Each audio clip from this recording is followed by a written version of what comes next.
Welcome to Mojo TV. నేను సుధా. బులెటిన్ల ముందుగా headlines.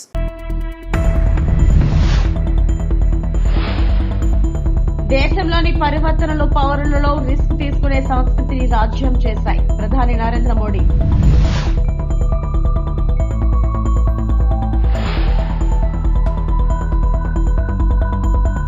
ఢిల్లీలో హిందుస్థాన్ టైమ్స్ లీడర్షిప్ సదస్సులో పాల్గొన్న సీఎం చంద్రబాబు.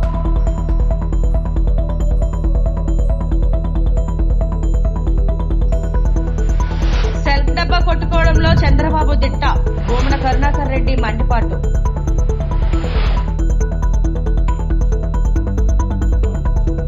ప్రధానమంత్రి Modi Hindustan Times leadership summit 2024లో పాల్గొని ప్రసంగించారు.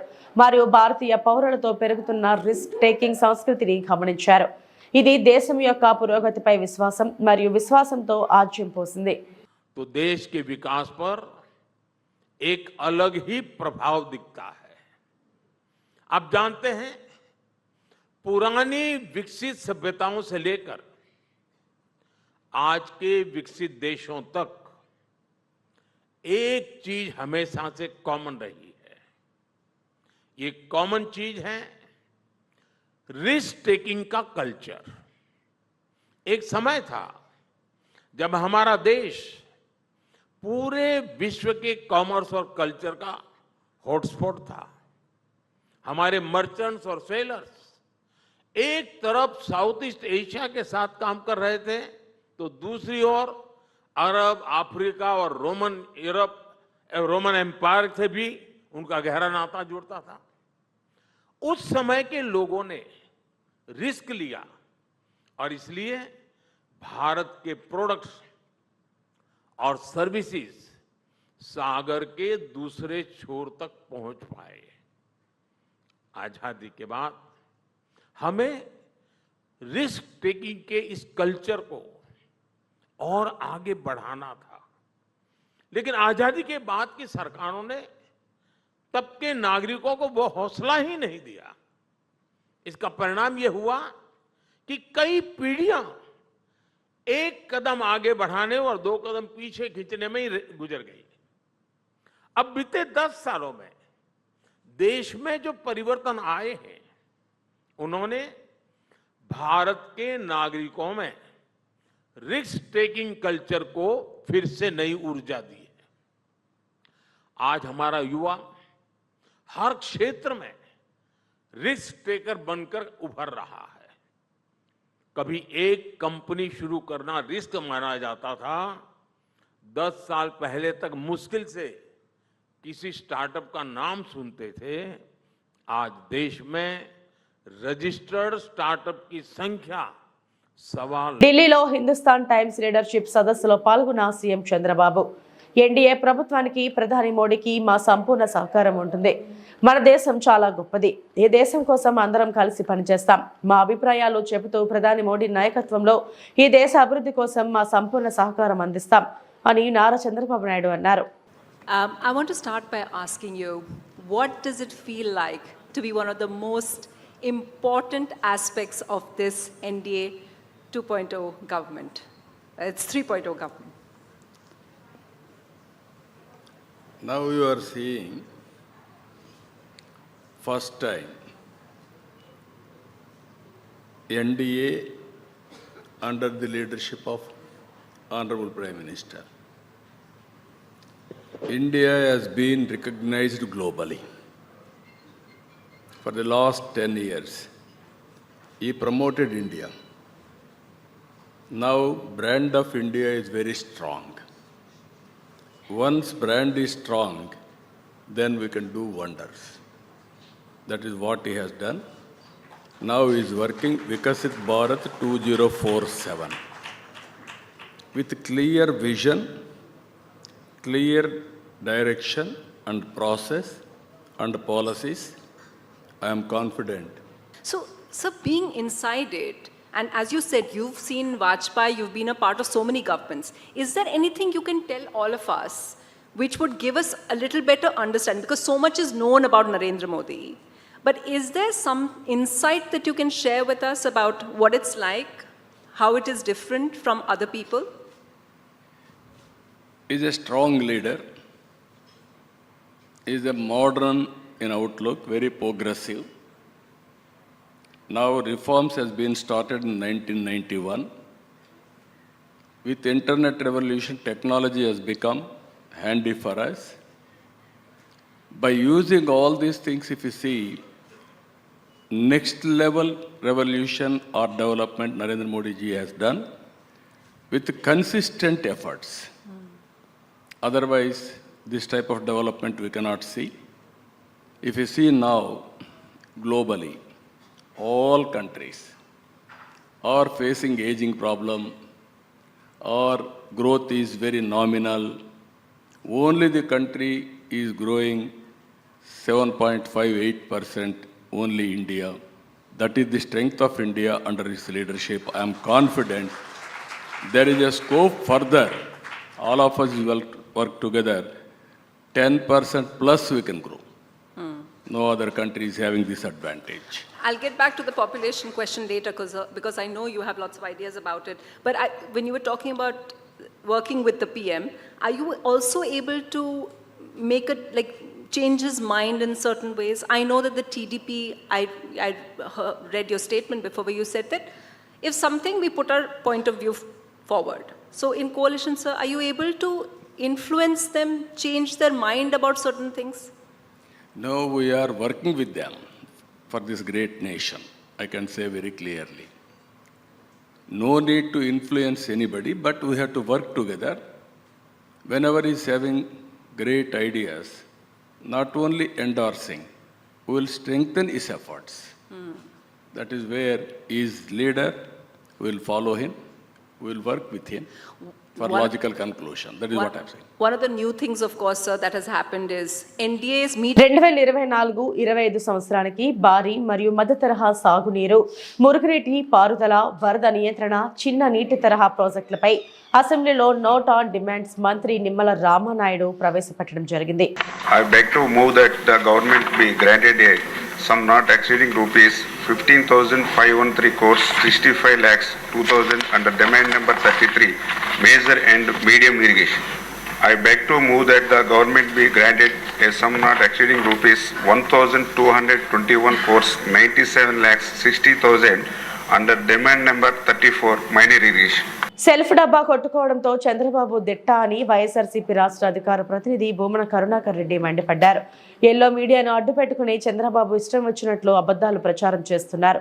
చంద్రబాబు తన వైఫల్యాలను కప్పిపుచ్చుకునేందుకు వైఎస్ జగన్ పై విమర్శలు చేస్తున్నారు. సాధ్యం కాని హామీలిచ్చి టీడీపీ జనసేన కూటమి ప్రజలను మోసం చేసిందని ఫైర్ అయ్యారు. తిరుపతిలో భూమన కరుణాకర్ రెడ్డి శనివారం మీడియాతో మాట్లాడారు. సొంత డబ్బా కొట్టుకోవడంలో సీఎం నారా చంద్రబాబు నాయుడు తిట్ట. ఓవైపు ప్రజలను మోసం చేస్తూనే వైఎస్ఆర్సీపీకి సానుభూతి పరులు ఎవరూ ఉండకూడదని కూటమి ప్రభుత్వం కుట్ర చేస్తుంది. సాధ్యం కాని హామీలిచ్చి టీడీపీ జనసేన కూటమి ప్రజలను మోసం చేసింది. ఎల్లో మీడియాను అడ్డు పెట్టుకుని ఇష్టం వచ్చినట్లు ప్రచారం చేసుకుంటున్నారు. చంద్రబాబు సర్కార్ చెప్పిందే సత్యమని ఎల్లో మీడియా బాకా ఊదుతుంది. చంద్రబాబు తన వైఫల్యాలను కప్పిపుచ్చుకునేందుకు వైఎస్ జగన్ పై విమర్శలు చెప్తున్నారు. ఈ సందర్భంగా దగ్గుబాటి వెంకటేశ్వరరావు రాసిన ఓ చరిత్ర, కొన్ని నిజాల పుస్తకం నుంచి చంద్రబాబుకు సంబంధించిన కొన్ని ఆసక్తికర విషయాలను భూమన మీడియాకు చదివి వినిపించారు. చంద్రబాబు నాయుడు గారు ఏమి చెబితే అదే తందానా అంటూ ఈ రాష్ట్రంలో సాగుతున్నది. ఎలక్షన్లకు ముందు చంద్రబాబు నాయుడు గారు ఈ రాష్ట్ర అప్పు 14 లక్షల కోట్ల రూపాయలని బాకా ఊదినారు. ఈ రాష్ట్రం శ్రీలంక అయిపోతుంది అని ప్రచారం చేసినారు. ఆయన ప్రచారం మొదలు పెట్టంగానే మరుసటి రోజు ఈనాడు పత్రికల్లో పతాక శీర్షికలతో ఈనాడు ఆంధ్ర రాష్ట్రం శ్రీలంకగా మారబోతుంది అని ప్రచారం. ఆ వెనువెంటనే భువనేశ్వరి గారు ఒక ప్రకటన, రాష్ట్రం అప్పులమయమైపోయిందని. ఆవిడేమో 12 లక్షల కోట్ల రూపాయలకు పైగా జగన్ ప్రభుత్వం అప్పులు చేసిందేనని కేంద్ర ప్రభుత్వానికి ఆవిడ ఫిర్యాదు కూడా చేశారు ఎన్నికలప్పుడు. నిన్న జరిగినటువంటి బడ్జెట్ సమావేశాలలో రాష్ట్ర ఆర్థిక మంత్రి బడ్జెట్ అప్పులు 6,76,000 కోట్ల రూపాయలు అని తేల్చి చెప్పినారు. నిన్న చంద్రబాబు నాయుడు గారే తన ప్రసంగంలో 9,76,000 కోట్ల రూపాయలుగా దాన్ని ప్రకటించినారు. మరి 12 లక్షల కోట్ల రూపాయల అప్పుల గురించి ఏమన్నారా, 14 లక్షలని మీరు బాకాలు ఊది ఆ రోజున ఎవరో ఒక ఆర్థిక శాస్త్రవేత్త అని పేరున్నటువంటి వ్యక్తిని తీసుకొని వచ్చి చాలా ప్రముఖంగా పత్రికా సమావేశాలు ఏర్పాటు చేసి ఈ రాష్ట్రం కుదేలైపోతున్నది, ఈ రాష్ట్రం అప్పులమయమైపోయి సర్వనాశనానికి దారి తీస్తోంది అని మీరు చెప్పినటువంటి మాటల సారాంశం ఈరోజు ఎక్కడికి వెళ్ళింది? ఇప్పుడు కూడా చంద్రబాబు నాయుడు గారు వెలికి తీస్తే ఇంకా చాలా ఉన్నాయి అప్పులు అనేటువంటి మాటలు మాట్లాడు. దగ్గుపాటి వెంకటేశ్వరరావు గారు మీ తొలినాళ్ల నుంచి ఆయన రాసినటువంటి మాటలు ఒక చరిత్ర, కొన్ని నిజాలు. నిజానికి కొన్నే నిజాలు రాశానని ఆయన చెప్పుకున్నారు, ఇంకా చాలా నిజాలు ఉన్నాయి అన్నది ఆయన ఉద్దేశం. అందులో మచ్చుకు కొన్ని ఆయన రాసినటువంటి మాటలు. చంద్రబాబు నాయుడు గారు తెలుగుదేశం పార్టీలో చేరమని దగ్గుపాటి వెంకటేశ్వరరావు గారు మూసీ పేరుతో సంపాదించిన డబ్బుల మూటలను ఢిల్లీకి తరలించడమే సీఎం రేవంత్ రెడ్డి లక్ష్యంగా పెట్టుకున్నారని బీఆర్ఎస్ వర్కింగ్ ప్రెసిడెంట్ కేటీఆర్ ఆరోపించారు. అలాగే మూసీ మే లూటో, ఢిల్లీలో బాటో, రేవంత్ బాసులు ఢిల్లీలో ఉన్నారు కాబట్టి వాళ్లకు డబ్బులు పంపిస్తారని చెప్పుకొచ్చారు. మాజీ మంత్రి బీఆర్ఎస్ ఎమ్మెల్యే కేటీఆర్ తాజాగా మీడియాతో మాట్లాడుతూ బీఆర్ఎస్ వల్లే మూసీ పాడైపోయినట్లు రేవంత్ రెడ్డి మాట్లాడుతున్నారు. మూసీ ప్రక్షాళన కోసం 150,000 కోట్లు కేటాయించారు. దేనికోసం, ఎవరి కోసం 150,000 కోట్లు? బఫర్ జోన్లో పర్మిషన్లు ఇచ్చి మీరే ప్రాపర్టీ ట్యాక్స్ కట్టించుకున్నారు. ఇప్పుడు ఇక్కడ ఇల్లు కూలగొట్టి మాల్స్ కు ఇస్తామంటున్నారు. రేవంత్ బాసులు ఢిల్లీలో ఉన్నారు కాబట్టి వాళ్లకు డబ్బులు పంపిస్తారని తీవ్ర ఆరోపణలు చేశారు. బీఆర్ఎస్ గవర్నమెంట్ ఏం చేసింది, నువ్వేం చేస్తున్నావు, ఎందుకు 150,000 కోట్లతోని హైదరాబాద్ నాగం చేసే ప్రయత్నం చేస్తున్నావు అని అడిగితే ముఖ్యమంత్రి గారు, ఉప ముఖ్యమంత్రి గారు నా మీద ఒంటికాలతో లేచినారు. ఏమని, నీకు ఎవడు చెప్పిండు 150,000 కోట్లని అంటారు. నువ్వే చెప్తీవి కదా స్వామి అని వీడియో చూపెట్టి. ముఖ్యమంత్రి చెప్పినాడు, నేను చెప్పింది కాదు. ఏప్రిల్లోనేమో రేవంత్ రెడ్డి 50,000 కోట్లతో మూసీ శుద్ధి అన్నాడు. తెల్లారో మర్నాడో మే నెలలో జూపల్లి కృష్ణారావు గారు పర్యాటక శాఖ మంత్రి 50,000 కోట్లు కాదు 70,000 కోట్లతోని మూసీ అన్నాడు. జూలై వచ్చింది. జూలై రాగానే మళ్ళీ ముఖ్యమంత్రి గారికి ఏమైందో తెలియదు. గోపన్పల్లిలో మనం కట్టిన బ్రిడ్జు ఆయన వచ్చి రిబ్బన్ కట్ చేసినాడు, సంతోషం. వచ్చి అక్కడ స్పీచ్ ఇస్తాడు, 150,000 కోట్లతో మూసీ అభివృద్ధి అన్నాడు. ఇలా అదే ముఖ్యమంత్రి ఏమంటాడు, ఎవరన్నారు మీకు ఏడికెళ్ళి వచ్చింది నెంబర్ అంటాడు. అరే నువ్వే చెప్పినావు స్వామి చూడు అంటే నేను చెప్పలేదు అన్నాడు. మళ్ళీ కరెక్ట్గా 4 రోజులకి, మరీ సరిగ్గా 4 రోజులకి ముఖ్యమంత్రి గారు ఒక పుస్తకం రిలీజ్ చేసినాడు ప్రభుత్వం తరఫున, తెలంగాణ గ్రోత్ స్టోరీ అని. అందులో ఏం రాస్తుంది, 150,000 కోట్లతో మూసీ అభివృద్ధి ఇస్తామని రాస్తుంది. మేము అడుగుతా ఉన్నాం, మొన్నటి నుంచి నిలదీస్తూ ఉన్నాం, దేనికోసం 150,000 కోట్లు, ఎవడి కోసం? 1,100 కోట్లతో తెచ్చేస్తే మూసీ పునరుజ్జీవం అయిపోద్ది కదా అంటే వాళ్ళు చెప్పే కారణాలు ఎంత వింతగా ఉన్నాయో ఒక్క నిమిషం మీకు చెప్తాను. వాళ్ళు ఏమంటారు, మూసీ పక్కల 2 పక్కల బఫర్ జోన్ ఉన్నది, బఫర్ జోన్లో ఉన్న వాళ్ళను ఎలగొడతాం, ఖాళీ చేస్తాం. నేను ఇవాళ ఇక్కడికి వచ్చిన మా ఆడబిడ్డలను తిరుపతి స్థానికులకు శ్రీవారి దర్శనం కల్పించండి. టీటీడీ నూతన ధర్మకర్తల మండలి స్థానికుల తరపున నవీన్ కుమార్ రెడ్డి విన్నపం. తిరుపతిలోని స్థానికులకు కనీసం 3 నెలలకు ఒకసారి ఆధార్ కార్డు ఆధారంగా తిరుమల శ్రీవారిని దర్శించుకునే అవకాశాన్ని కల్పిస్తూ త్వరలో జరగబోవు ధర్మకర్తల మండలి సమావేశంలో తీర్మానం చేయాలన్నారు. తిరుపతి వాసులకు గతంలో ప్రతి నెల మొదటి మంగళవారం శ్రీవారి దర్శన భాగ్యం అందుబాటులో ఉన్నందున ఎటువంటి సిఫార్సు లేఖలో లేకుండా సామాన్య ప్రజలు సైతం తమ ఇంట్లో శుభకార్యాల్లో జరిగినప్పుడు స్వామివారిని సంతృప్తిగా దర్శించుకునేవారన్నారు. వైకాపా పాలనలో గత 5 సంవత్సరాలుగా స్థానికులకు ఇస్తున్న ప్రతి నెల మొదటి మంగళవారం దర్శనాలను రద్దు చేసి శ్రీవారిని స్థానికులకు దూరం చేశారన్నారు. తిరుపతికి అసెంబ్లీ ఎన్నికల సందర్భంగా విచ్చేసిన జనసేనాని శ్రీ పవన్ కళ్యాణ్ స్థానికులకు శ్రీవారి దర్శనం కల్పిస్తామని బహిరంగ ప్రకటన తెలియజేయడంతో తిరుపతి ఎన్డీఏ కూటమి ఎమ్మెల్యే అభ్యర్థిగా శ్రీ ఆర్ని శ్రీనివాసులు అఖండ మెజారిటీతో తిరుపతి ప్రజలు ఆదరించారన్నారు. స్థానికులు ఎదుర్కొంటున్నటువంటి ప్రధాన అంశాలని ఈరోజు రేపు జరగబోయే ధర్మకర్తల మండలి సమావేశంలో కీలక అంశంగా పరిగణించి చర్చించి మంచి ప్రకటన చేస్తారని చెప్పని తిరుపతి ప్రజలందరూ కూడా ఎదురు చూస్తున్నారు.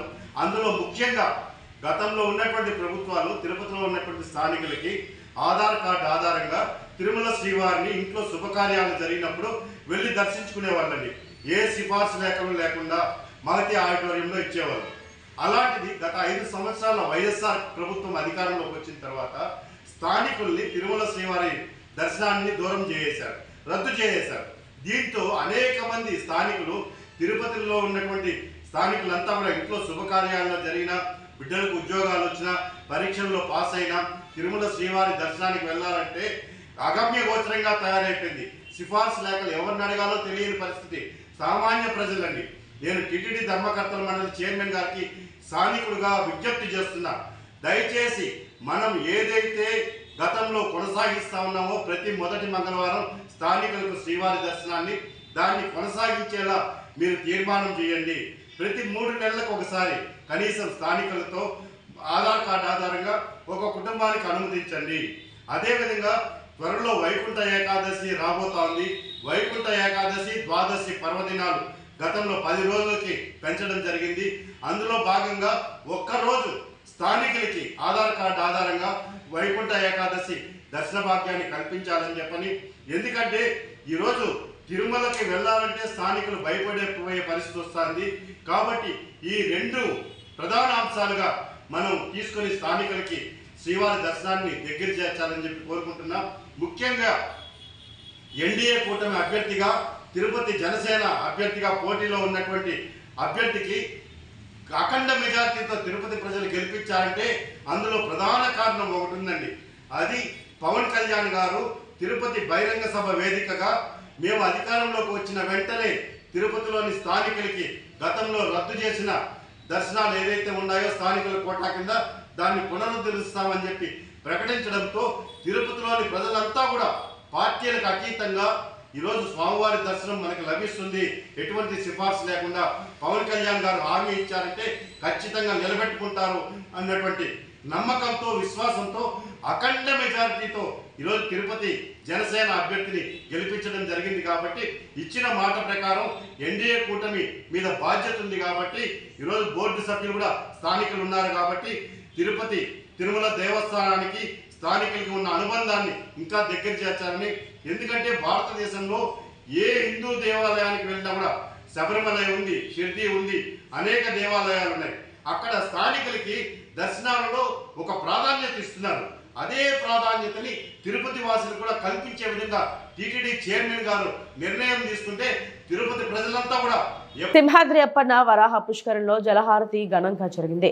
కార్తీక పౌర్ణమి సందర్భంగా స్వామివారి సమక్షంలో వేలాది భక్తులు ఆధ్వర్యంలో దేదీప్యమానంగా దీపహారతి నిర్వహించారు. భగవంతుడు జలస్వరూపుడు, ప్రాణానికి ఆధారభూతుడు అన్నారు ఆలయ స్థానాచార్యులు టిపి రాజగోపాలాచార్యులు. జలం లేకపోతే జీవితం లేదు, విష్ణు పాదోద్బలం జలం అన్నారు. మహావిష్ణువు పాదాల నుండి ఉద్భవించిన జలం ఉప్పొంగుతున్న సందర్భంలో మహాశివుడు తన శిరస్సుపై ఉంచుకొని జీవనాడికి అందిస్తున్నారన్నారు. అటువంటి జలహారతిని దర్శించుకున్న, తరించిన పూర్వజన్మ సుకృతంగా భావిస్తున్నాం. ముందుగా స్వామివారి ఉత్సవమూర్తులకు హారతిచ్చి జలహారతిని ఇచ్చారు. అనంతరం భక్తులతో దీపాన్ని వెలిగించి స్వామివారి తీర్థ ప్రసాదాలను అందించారు. ఈ సందర్భంగా దేవస్థానం పలు సాంస్కృతిక కార్యక్రమాలను ఏర్పాటు చేసింది.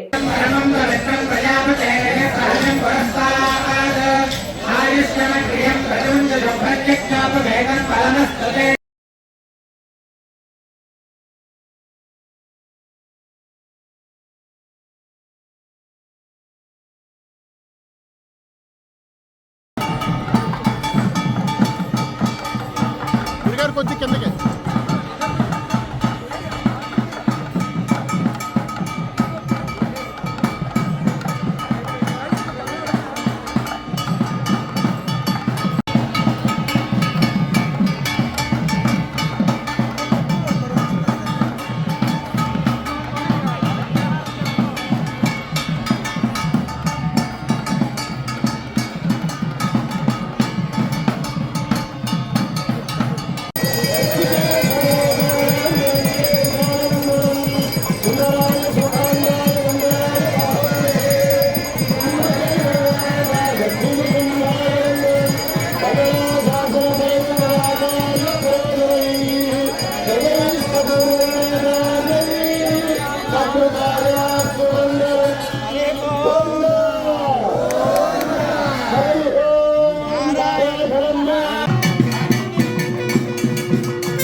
దక్షిణ కాశీగా పేరుగాంచిన శ్రీకాళహస్తీశ్వర స్వామి వారి దేవస్థానానికి దక్షిణం న్యాయ శృంగేరి శారదా పీఠాధీశ్వరులు జగద్గురు శంకరాచార్య శ్రీ శ్రీ భారతీ తీర్థ మహాస్వామి వారి కరకమల సంజాతుల జగద్గురు శ్రీ శ్రీ శ్రీ విధుశేఖర భారతి స్వామి విచ్చేశారు. వారిని శ్రీకాళహస్తి నియోజకవర్గం శాసనసభ్యులు బొజ్జల వెంకట సుధీర్ రెడ్డి, శ్రీకాళహస్తీశ్వర స్వామి వారి దేవస్థానం కార్యనిర్వహణాధికారి టి బాపిరెడ్డి సంయుక్తంగా పూర్ణ కుంభంతో స్వాగతం పలికి శ్రీ జ్ఞాన ప్రసూనాంబ సమేత శ్రీకాళహస్తీశ్వర స్వామి వారి ప్రత్యేక దర్శనం చేయించారు.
ఇవి ఇప్పటివరకు నా బులెటిన్ అప్డేట్స్. మరిన్ని వార్తా విశేషాల కోసం చూస్తూనే ఉండండి. నమస్తే.